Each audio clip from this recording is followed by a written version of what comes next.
नमस्कार मंडळी, गॉसिप गर्लच्या आजच्या नवीन पॉडकास्टमध्ये पुन्हा एकदा तुम्हा सर्वांचं खूप खूप स्वागत आहे. सॉरी, आज पॉडकास्ट यायला थोडा वेळ लागला. एकतर सुट्टीचा दिवस, त्यात आपली आज फायनल आहे आणि त्यात मी आज थोडा जेवणाचा पण घाट घातला. तर त्या सगळ्या चक्करमध्ये थोडका नाही, बराच उशीर झाला. आणि एक मेन इम्पॉर्टंट कारण आहे की मी ठरवलं चला उशीर झालाच आहे तर पूर्ण पैसा वसूल पॉडकास्ट आज आपण देऊया आपल्या मंडळींना. आणि बरेच दिवसापासून जे रिक्वेस्ट येत होती त्या व्यक्तीवर, त्या कॅरेक्टरवर मी आज पॉडकास्ट घेऊन आलेली आहे. आणि ती दुसरी तिसरी कोणी नसून आहे आपली माऊस क्वीन. आता हिला मी माऊस क्वीन नाव का दिलं? कारण एक उंदीर असतो ना, तो त्याच्या बिळातच लुडबुड लुडबुड करत असतो, नाही तर घरात घुसून काय ना काहीतरी धुडगूस घालत असतो. तशाच प्रकारची ही बाई आहे. ही नुसती आपल्या घरातच काय ना काहीतरी खुडबुड करत असते. म्हणजे मी स्टार्टिंगला हिचे तुमच्या सांगण्यावरनं व्लॉग बघितले ना, तर मला प्रश्न पडला की हिच्यावर मी बोलू काय. ह्याचा अर्थ असा नाही की हिच्या बाबतीत क्रिटिसाइज करण्यासारखं काही नाही आहे, की ही खूपच पॉझिटिव्ह आहे वगैरे, ही खूप पॉझिटिव्ह वाईब्स देते आणि हिच्याबद्दल काय बोलणार, असा बिलकुल होत नाही. ह्याचा अर्थ असा आहे की हिचे व्लॉग इतके बेसिक आणि इतके रटाळ असतात ना, की त्याबद्दल तुम्ही काय बोलणार.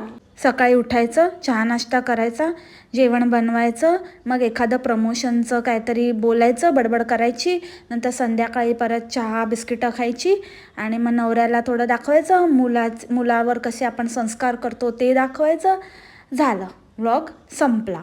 असा तिचा एक नाही, दोन नाही, तीन नाही, सगळे व्लॉग असेच असतात. आणि त्याच्यामध्ये एक प्रमोशन ठरलेलं असतं. म्हणजे ठीकच आहे, आता तुम्ही म्हणाल की प्रमोशन तिला मिळतात, त्या लेवलला ती पोचलेली आहे आणि तिला बरेच प्रमोशन मिळतात.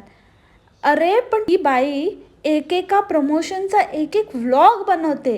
म्हणजे तू व्लॉगमध्ये थोडा पार्ट टाकलास किंवा व्लॉगच्या एंडिंगला प्रमोशनबद्दल बोललीस तर समजू शकतो, पण ही व्लॉगच प्रमोशनचा बनवते, 10-10 मिनिटाचा व्लॉग, आणि लोक त्याला व्ह्यूज पण देतात. म्हणजे इतके इतके फुकट बसले आहेत लोक, दुसऱ्याचं पोट भरण्यासाठी इतके आतुर आहेत. आता कालचंच उदाहरण घ्या. हिने कुठल्या तरी फुफ्फुसाच्या गोळ्यांचा व्लॉग बनवला होता, ज्यामध्ये हिने फुफ्फुसाच्या गोळ्या प्रमोट केल्या होत्या. आणि काय म्हणे तर एकदम डिटॉक्स करतं आणि शहरामध्ये आपल्याला शुद्ध हवा नाही मिळत, आपल्याला असं दीर्घ श्वास घेता येत नाही, असं आणि तसं. अरे मग तू का आलीस? गावीच राहायचं होतं ना. गावी एकदम चांगली शुद्ध हवा असते. आणि तू तुझ्या बेहोश टॉक्समध्ये बोलली पण होती की मला मुंबईचा नवरा नको होता. मी सांगितलं होतं की मला कुठलाही साधा नवरा आजूबाजूच्या गावातला कोणीही चालेल, पण मला मुंबईचा मुलगा नको. मग का आलीस मुंबईमध्ये? मला ना खरंच अशा व्यक्तींची चीड येते की जी लोक मुंबईत येऊन आपला उदरनिर्वाह करतात. ज्या लोकांना मुंबईने सर्व काही दिलं, हेच लोक मुंबईला नावं ठेवतात. म्हणजे असं आहे आणि तसं आहे आणि शुद्ध हवा नाही आहे. नाही, अरे जा ना मग. कोणी सांगितलं इथे राहायला? नाहीतर खा त्या गोळ्या, तुम्हीच खा त्या गोळ्या. आणि मी माझ्या डॉक्टरांना विचारलं की ह्या गोळ्या मी घेतल्या की चालतील ना, तर ते म्हणाले की ठीक आहे, ह्या आयुर्वेदिक गोळ्या आहेत, तुम्ही घेतल्यात तरी चालेल, काहीच प्रॉब्लेम नाही आहे, पण तुम्ही पण तुमच्या डॉक्टरांना विचारून घ्या, त्यांच्याशी कन्सल्ट करा. मी फक्त सांगण्याचं काम करते, पण ह्या खूप चांगल्या आहेत गोळ्या आणि तुमचं म्हणजे फुफ्फुसं चांगली होतील. आणि उदाहरण काय देते तर काय म्हणे की आपण थंडी वाऱ्यापासून संरक्षण करायला जसं आपण स्वेटर घालतो, उन्हापासून संरक्षण करायला आपण टोपी घालतो, तसं फुफ्फुसांचं पण संरक्षण करायला पाहिजे. वा, बजाव ताली झमुरे, बजाव.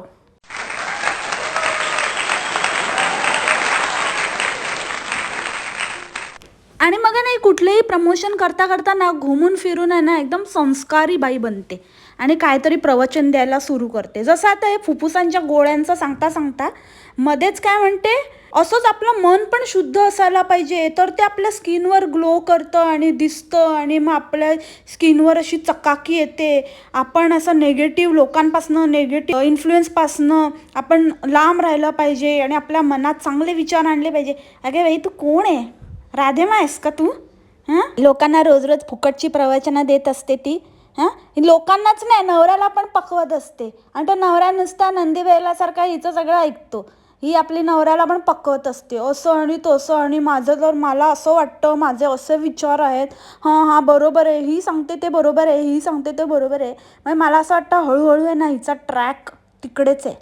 ही काही वर्षांनी आहे ना अशी बसली आणि लोकांना प्रवचन द्यायला लागली ना तर नवल वाटून घेऊ नका. आणि ना कदाचित मी जे आता बोलणार आहे ना ते काही जणांना हार्श वाटू शकतं, पण सच्चाई हमेशा कडवी होती आहे. आणि म्हणूनच रिॲक्शन व्लॉगर्स आणि रोस्टर म्हणण्यापेक्षा मी रोस्टर कमी, रिॲक्शन व्लॉगर जास्त आहे, त्यांना हेट मिळतं. तर माझ्या मताशी तुम्ही सहमत असालच अशी माझी सक्ती नाही, पण जस्ट मी एक रिस्क घेते असं एक समजा हे बोलून. आणि मला असं वाटतं म्हणून मी माझं प्रामाणिक मत तुमच्यासमोर ठेवत आहे. आजकाल आहे ना लोक देवाधर्माच्या नावाखाली इमोशनल ब्लॅकमेल करू लागले आहेत. म्हणजे हे माझे गुरु आहेत, ह्यांना मी मानते, त्यांचे अनेक भक्त असतात, मीही कोणाला तरी मानते.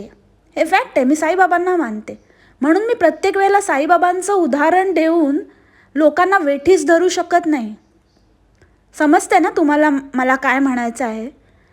हे लोक असेच ह्यांचे कोण गुरु असतात विविध, कोणी स्वामी समर्थांना मानतं, कोणी श्रीराम समर्थांना मानतं. हे सगळे आपापल्या जागी हे दैवी व्यक्ती आहेत आणि त्यांचा मला मनापासून आदर आहे.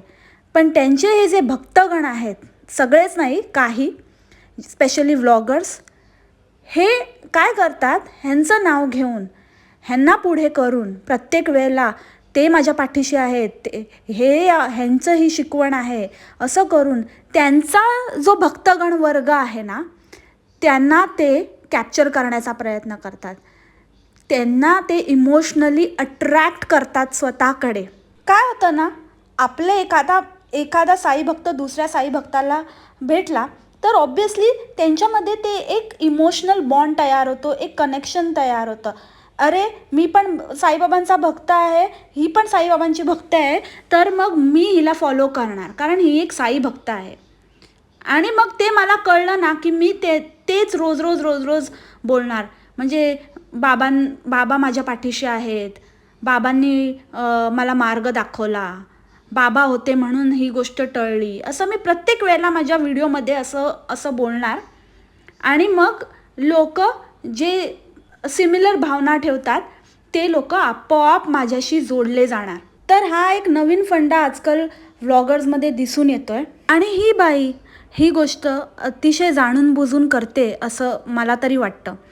म्हणजे हिला कोणी काही नेगेटिव्ह कॉमेंट्स वगैरे केल्या तर मग ही म्हणेल की स्वामी आहेत माझ्या पाठीशी, स्वामी बघून घेतील सगळं, मी कोणाला काही उत्तर देणार नाही, मी असं करणार नाही, मी काही बोलणार नाही, स्वामी बघून घेतील. म्हणजे देवाची भीती दाखवायची लोकांना आणि स्वतःच्या चुका झाकायच्या. म्हणजे आपली चूक मान्यच नाही करायची. कोणी आपली चूक दाखवून दिली की त्याला देवाची भीती दाखवायची. अरे तू जशी स्वामी भक्त आहे तसे समोरचा पण स्वामी भक्त आहे, त्यांनी पण काही कसूर सोडलेली नाही भक्ती दाखवण्यामध्ये.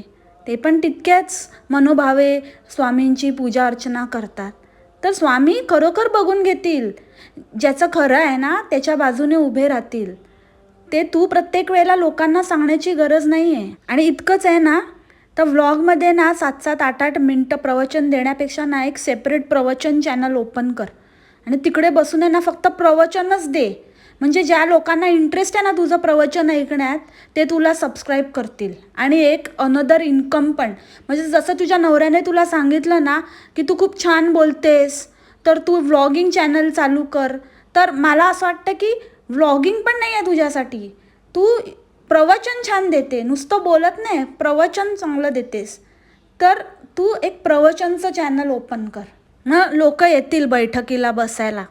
आणि हिचं अजून एक स्पेशालिटी आहे, ही खूप मोठी स्वतःला स्किन स्पेशलिस्ट समजते. ही सगळ्यांना स्किनच्या टिप्स देते आणि माझी स्किन किती छान आहे आणि तुमची पण अशी होऊ शकते, तुम्ही हे खा ते खा, असं एवढ्या नानाविध गोळ्या आणि क्रीम्स दाखवते. जसं काही ही सगळं स्वतः वापरतेच, असं जर तुम्ही वापरलात ना सगळं वेगवेगळं एकामागे एक, तर तुमच्या स्किनचे पार 12 वाजून जातील, ह्याची गॅरंटी मी तुम्हाला देते. स्वतः पार्लरमध्ये जाऊन पिलिंग वगैरे सगळं ट्रीटमेंट्स घ्यायच्या आणि मग आपले स्किनवर ग्लो आणायचा आणि लोकांना सांगायचं क्रीम वापरून ग्लो आलाय.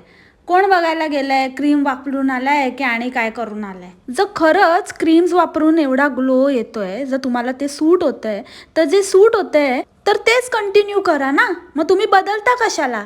दुसऱ्या दिवशी नवीन ब्रँडचं प्रमोशन का करता? एखादी गोष्ट जर आपल्याला सूट होते, चांगले रिझल्ट देते, तर आपण ती कंटिन्यू करतो की ती बदलून टाकतो?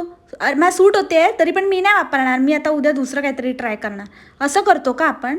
नाही ना. म्हणजे लोक खोटं बोलतायत, फक्त ब्रँडकडनं पैसे मिळत आहेत म्हणून प्रमोट करतायत. प्रत्यक्षात ते वापरतच नाहीत, ती गोष्ट कंटिन्युअसली वापरतच नाही आहेत. आणि हा काही ग्लो वगैरे त्यांच्या चेहऱ्यावरती त्या प्रोडक्टमुळे आलेला नाही आहे.